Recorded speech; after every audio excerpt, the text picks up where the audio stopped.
Bonjour à toi, je suis Maëlle, naturopathe et leader d'Otera. Autrement dit, coach de bien-être et coach pro pour les femmes qui choisissent d'impacter le monde positivement. Tu écoutes le podcast Pratique Essentielle qui t'accompagne à découvrir et mettre en action les outils pour vivre et développer une vie puissante au naturel. Mes astuces, mes outils, mes expériences, mes réflexions à ton service chaque lundi matin. Installe-toi confortablement et offre-toi un quart d'heure d'introspection, de bien-être et de boost. C'est parti pour l'épisode du jour.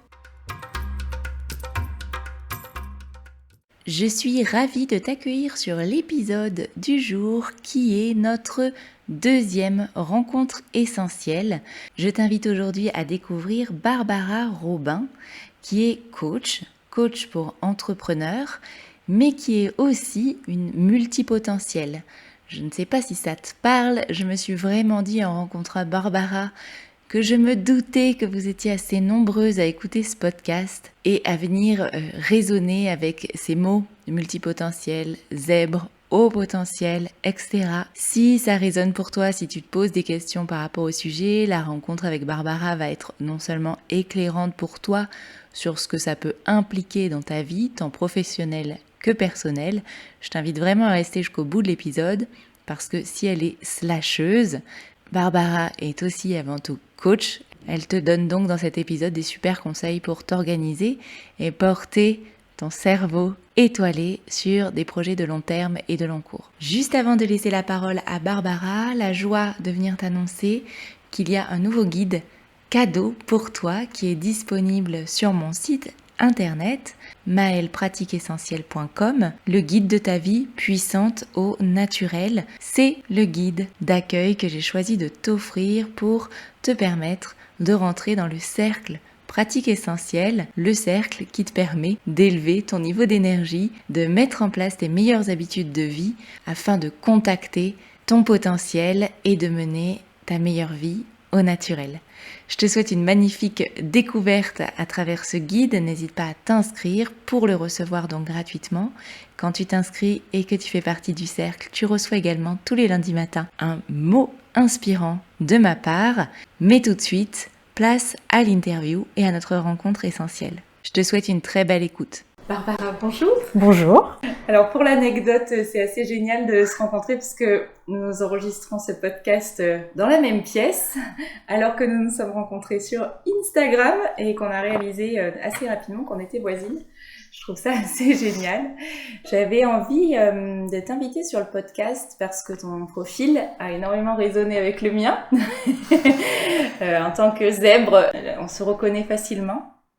Et je sais qu'il y a beaucoup de gens qui écoutent le podcast Pratique Essentielle qui se reconnaissent aussi. Alors, j'avais première question pour toi. Qui es-tu? Peux-tu te présenter en quelques mots? Donc bonjour tout le monde, merci pour l'invitation Maëlle. Donc, je m'appelle Barbara Robin, je suis freelance depuis 2015. J'ai eu plusieurs vies professionnelles en salarié avant et même depuis que je me suis lancée, j'ai réorienté un petit peu mon activité plusieurs fois, mais là, aujourd'hui, donc je vais mettre des slash, mais je suis chef de projet événementiel freelance, consultante en communication et coach business pour entrepreneurs créatifs, voire très créatifs. Ok.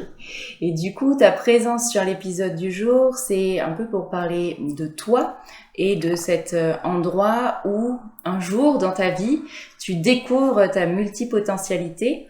Est-ce que c'est quelque chose que tu as toujours perçu depuis ta plus tendre enfance? Est-ce que c'est quelque chose que tu as réalisé? Comment ça s'est passé cette rencontre avec ce multipotentiel pour toi?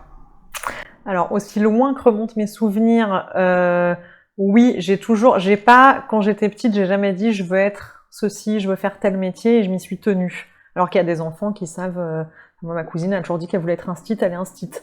Moi, j'ai toujours changé d'avis assez souvent. Je voulais être journaliste, après je voulais être script de cinéma, après je voulais travailler dans la musique, j'ai eu plein d'envies différentes et c'est vrai qu'à 15 ans, quand on nous demande ce qu'on veut faire parce que ça conditionne notre choix d'études, j'étais un peu paumée parce que j'avais rencontré aussi des professionnels des métiers qui m'intéressaient, type script de cinéma, qui m'ont pas découragée, mais qui m'ont expliqué la réalité aussi du métier et de se dire bon, c'est pas si facile. Du coup, j'ai choisi une orientation un peu plus large qui était un master en communication en me disant au moins j'ai un panel plus large et dans la communication, il y a plein de choses. À moi d'orienter mes stages. Bah, j'ai 4 ans d'études, faire 4 stages peut-être différents pour voir ce qui me plaît. En fait, non, je les ai tous faits dans la production télé et j'ai bossé en production télé en finissant mes études. Après, j'ai bossé dans la musique, après dans le sport, après je me suis lancée à mon compte et même depuis que je me suis lancée, j'ai voulu faire un food truck de cupcakes, j'ai travaillé dans le sport, j'ai rebifurqué sur la com, l'événementiel, bon. Mais je percevais pas ça. Après, par contre, j'ai toujours su que j'avais un CV assez... Enfin, je me suis vite rendu compte dans le monde du travail que j'avais un CV atypique, déjà par mes stages. Et je me suis vite rendu compte, je me suis vite dit que je me lassais vite des choses. Si en tout cas les missions n'étaient pas variées, je me lassais vite. Alors j'ai jamais visé des grosses sociétés en école de communication. Tout le monde vise les grosses agences, moi non, parce que je me disais que j'allais être reléguée au café et que j'allais rien apprendre. J'ai surtout bossé dans des petites structures et j'aime bien cette polyvalence. Mais c'est vrai qu'il y a encore quelques années, quand je regardais mon CV, je me disais ouais, mais le jour où je veux retourner en entreprise, ils vont rien comprendre. J'ai pas un CV classique. Moi, je comprends la cohérence, mais quand tu le regardes de l'extérieur, tu te dis, elle sait pas ce qu'elle veut. Voilà, elle sait pas ce qu'elle veut, elle sait pas ce qu'elle veut faire. Et après, je me suis dit, de toute façon, je suis comme ça, donc je préfère aller faire des choses qui me plaisent et tant pis. Et moi, j'aime bien apprendre des choses, donc chaque nouvelle expérience, ça m'apprenait des choses. Et j'ai quitté mon CDI parce que j'apprenais plus rien, justement, et que du coup, je m'ennuyais. Et je me suis lancée à mon compte, et en entrepreneur, pour le coup, on apprend tous les jours, donc ça, c'est chouette. Parce que même si on fait la même activité, tous les clients sont différents, tous les projets sont différents. Et j'ai découvert le mot multipotentiel il y a quelques années, et où je me suis dit, mais c'est ça. Alors au début, on n'ose pas trop le dire parce que ça a un côté aussi peut-être haut potentiel, c'est un peu assimilé à haut potentiel, ça peut être lié, mais pas forcément. Ça fait un peu prétentieux, multipotentiel comme mot. Zèbre, déjà, c'est différent. Ou slasher. Slasher, c'est vraiment ce qu'on voit de plus en plus de gens sur LinkedIn qui ont plusieurs slash sur leur profil avec des métiers différents. Et je me suis dit, bah oui, en fait, il y a d'autres gens comme moi. C'est pas un défaut, c'est pas une qualité, c'est pas un pouvoir, c'est juste comme ça, en fait. On est comme ça, c'est un tempérament et il faut l'accepter. Oui, c'est ça. Alors, j'ai découvert grâce à toi le terme slasher. Moi, je connaissais plutôt la dimension, effectivement, zèbre, multipotentiel, sur la dimension peut-être plus personnelle que professionnelle. Et t'as un pourcentage assez élevé de slashers référencés, en tout cas.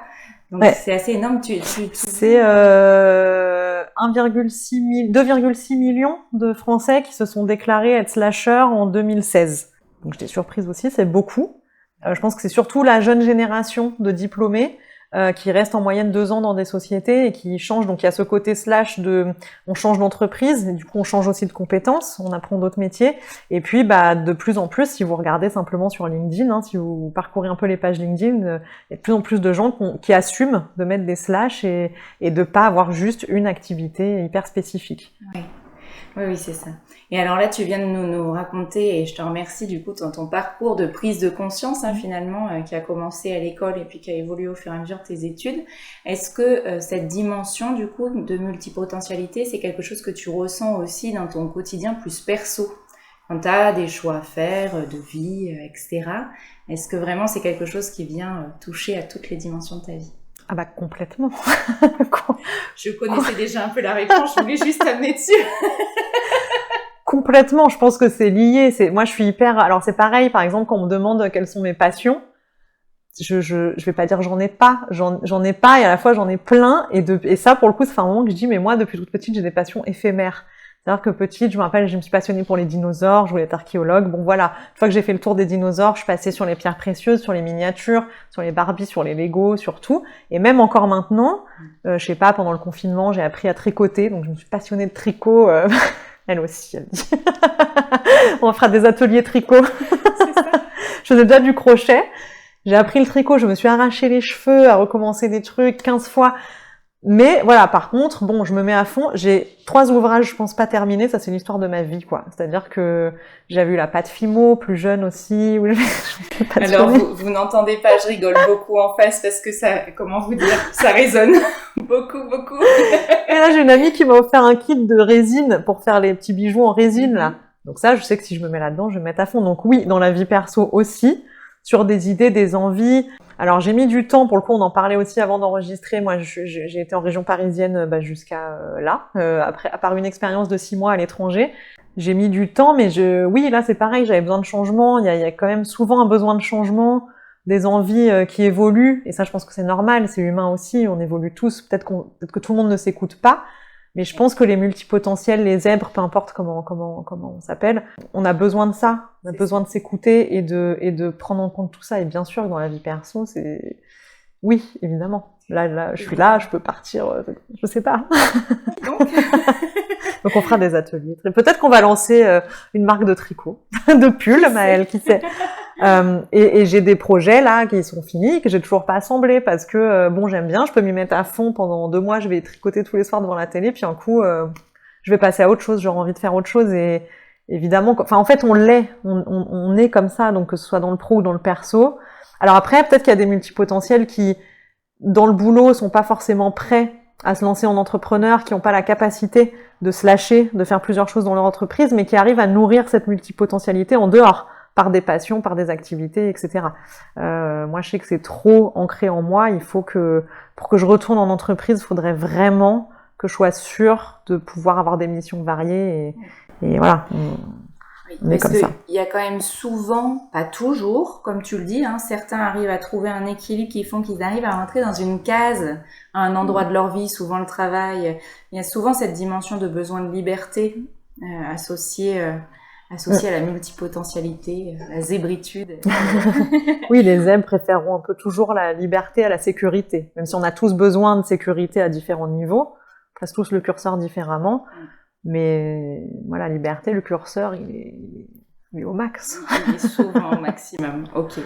Ça serait quoi ton plus gros défi à relever dans ton quotidien de multipotentiel?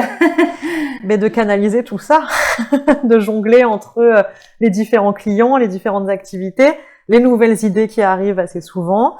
Donc moi, je le fais et je recommande à tout le monde de le faire, c'est d'avoir une boîte à idées, pas dans la tête, parce que ça, on sait qu'elle est déjà là, mais dans la tête, après, ça reste dans la tête et on n'avance pas.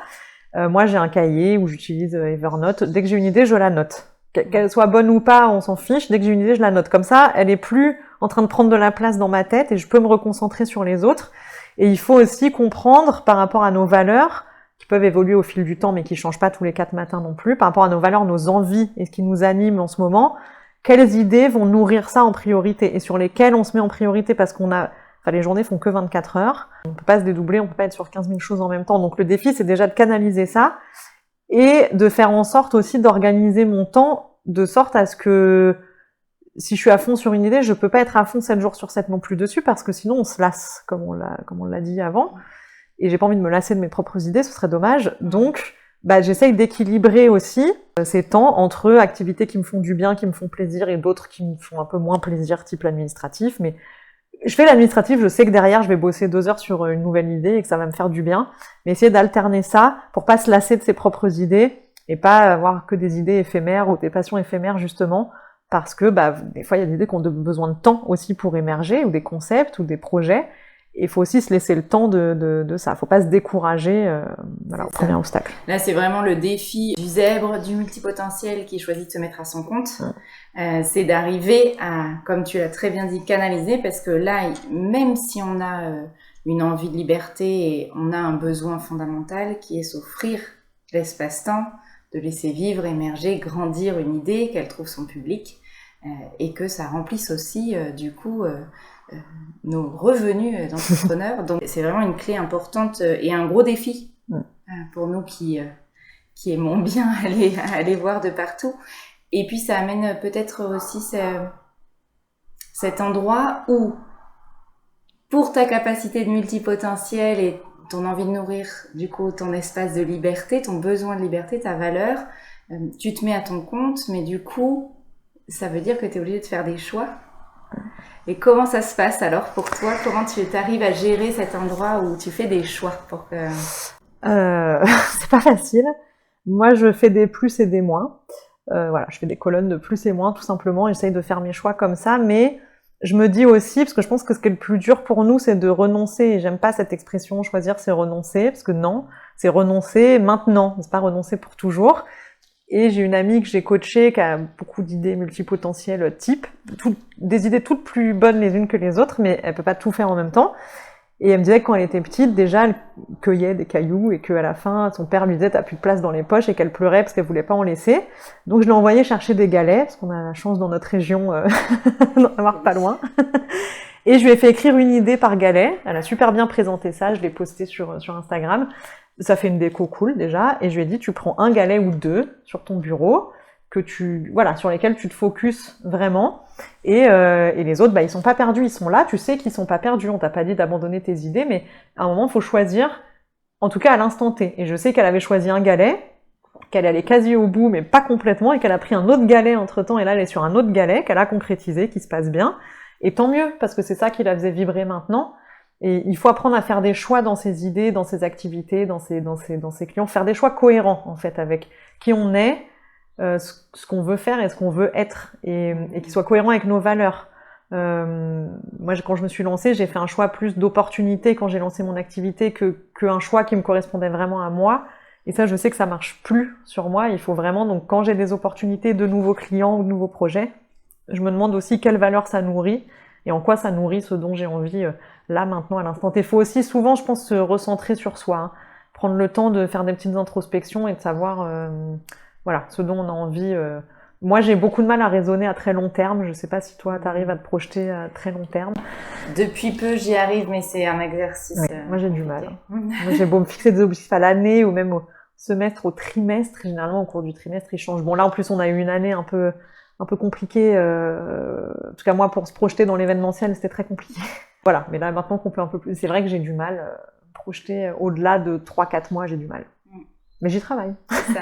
Soit après, on arrive à trouver, moi j'ai la chance d'avoir trouvé un endroit qui me permet d'exprimer du coup la multipotentialité au même endroit. Donc ça, c'est plutôt chouette et c'est vraiment, ça a été mon switch qui m'a permis effectivement de m'ancrer dans la durée. Et merci beaucoup pour cette super belle idée. Donc si vous avez des galets pas loin, j'ai envie de vous dire, n'hésitez pas. On parle beaucoup de la dimension professionnelle parce qu'on est toutes les deux entrepreneurs, mais tout ce que tu nous dis là, c'est absolument génial. Moi, je sais que c'est des choses, cette multipotentialité, elle s'est aussi exprimée dans ma créativité, mes envies, c'est aussi endroit où les gens ne comprenaient pas pourquoi je changeais d'activité, même personnelle, hein, tous les 6 mois. Cet endroit, par contre, c'est vrai que quand on devient entrepreneur, on a besoin de s'inscrire dans la durée. Et comment tu fais, toi, du coup, au quotidien, pour arriver à jongler avec cet endroit, cette peut-être difficulté à avoir à long terme et en même temps le besoin de faire vivre ton entreprise et donc à un moment donné t'inscrire malgré tout dans le long terme. Quel est ton outil? Alors tu nous as dit, hein, tu notes, et au quotidien, comment est-ce que tu t'organises pour que ton cerveau ne se lasse pas? Alors, pour m'ancrer vraiment sur la durée, j'ai pas encore trouvé, mais j'y travaille. Moi, je préfère être honnête, hein, comme ça, si on se reconnaissent, vous inquiétez pas, ça va venir. Non, au quotidien, je priorise, c'est-à-dire que mes clients forcément passent avant, donc je bloque des temps. Moi, je suis très organisation. J'utilise Google Agenda, je bloque des créneaux de temps à l'avance, pardon. J'ai aussi un agenda papier parce que j'aime bien écrire aussi. Je bloque déjà les temps de mes clients, ça c'est sûr. C'est bloqué, c'est la priorité, ils me payent. Là, il y a une relation qui fait que, c'est ça qui nourrit l'activité aussi, donc ça passe en priorité. Ensuite, le temps qui me reste, je case les activités type administratif, les choses qu'il faut faire, à la prospection, parce qu'il faut toujours en faire, et mes temps idées, en fait. Et alors, je pense que j'ai 10 agendas différents sur Google Agenda avec des couleurs différentes. Mais ça m'aide beaucoup parce que quand je bloque mes créneaux à l'avance, j'arrive à voir quand je bosse sur mes idées, quand je bosse sur l'événementiel, quand je bosse sur tel projet, quand je bosse pour tel client. Et visuellement, déjà, je vois que j'ai pas qu'une seule couleur toute la semaine. Donc je me dis pas, oh là là, ah non, là, cette semaine, j'ai que de l'administratif, au secours, je me lève pas lundi, quoi. Je vois que ça alterne, déjà, c'est joli, ça fait plein de couleurs, moi, j'aime bien, je suis très visuelle, ça fait plein de couleurs, c'est joli, et je vois que je vais pas me lasser, puisque j'ai maximum 2 heures sur une tâche. Même si après, des fois, une fois que je suis dedans, ça peut déborder un peu, mais bon, dans l'idée. Et je bloque, depuis que j'ai fait un podcast avec Orgapreneuse, je bloque aussi des créneaux temps libre, ce que je ne faisais pas. J'avais des temps libres, mais je les bloquais pas. Et maintenant, je les bloque parce que ça permet, si on a un imprévu ou un impératif client qui tombe ou un imprévu personnel ou une autre envie, ils sont bloqués, on peut décaler les blocs, on peut adapter sa semaine. Et c'est pas mal. Et du coup, depuis que j'ai mis des blocs libres, c'est cool. Alors, je les prends pas généralement en livre pour aller me promener, mais j'arrive toujours à faire quelque chose dedans. Mais au moins, j'ai une petite soupape. Voilà. Mais du coup, ouais, moi, c'est vraiment la planification qui m'aide et d'équilibrer mes semaines entre les différentes idées, les différents projets, les contraintes. Et de voir que visuellement, j'ai pas qu'une seule couleur et que ça va être varié et que du coup, je vais pas m'ennuyer. Et du coup, ton cerveau, on peut aussi appeler nos cerveaux étoilés, est heureux parce qu'il voit visuellement. Donc encore une fois, merci, super précieux cette idée de s'organiser, de regarder comment est-ce que vous allez trouver votre meilleure organisation. Tu l'as dit. Toi, tu es plutôt une visuelle, donc c'était important pour toi de mettre de la couleur, que ça se voit, que ça impacte immédiatement à ce niveau-là. Alors, je suis visuelle aussi, donc je vais avoir du mal à donner des idées complémentaires pour les auditifs, par exemple, mais trouver effectivement la meilleure idée et montrer à votre cerveau que même en allant suivre une même idée pendant longtemps, vous faites plusieurs choses, ça va aussi le rassurer, parce qu'en fait, on a besoin de se sentir rassuré dans ce cerveau qui part parfois dans tous les sens. Oui, puis même dans une même idée, il y a plein de choses à faire différentes. Donc, de scinder aussi, je pense qu'on se lasse un petit peu. Moi, en tout cas, moi, c'est ce qui fonctionne depuis 5 ans. Donc, je vais pas changer tout de suite. On s'améliore, évidemment, on peaufine. Mais, et l'organisation, il faut vraiment qu'elle soit propre à chacun. Moi, j'avais lu comme beaucoup Miracle Morning. J'ai essayé, c'est pas du tout pour moi de me lever à 5h30 du matin. Il faut aussi s'adapter à son rythme personnel, biologique, aux saisons, à son énergie, à son sommeil. Et faire en sorte de pas se lasser, même s'il y a tous des tâches qu'on aime moins faire, on va pas vendre du rêve non plus, mais Oui, puis ça c'est pas propre aux multipotentiels. En l'occurrence, on a tous des tâches qu'on aime moins faire. Et donc, on va conclure ici avec un grand merci pour cet endroit de l'organisation est une clé. Ne laissez pas tomber l'organisation parce que vous avez suivi un conseil qui ne vous convenait pas. Ça veut juste dire que c'est cette méthode-là, cette façon-là proposée qui ne vous va pas. Effectivement, je crois que c'est une clé pour mieux vivre sa vie. Encore une fois, là, nous, on vous a parlé entrepreneuriat, puisque c'est notre posture et notre quotidien à toutes les deux. Mais je crois qu'il y a dans cet épisode des conseils qui peuvent vraiment servir à tous les multipotentiels. Donc, à vos crayons de couleur ou à votre meilleur outil d'organisation. Et testez surtout et osez vous offrir de la persévérance sur une de vos idées, quelques-unes de vos idées. Merci beaucoup. Merci à toi Maëlle et merci à vous.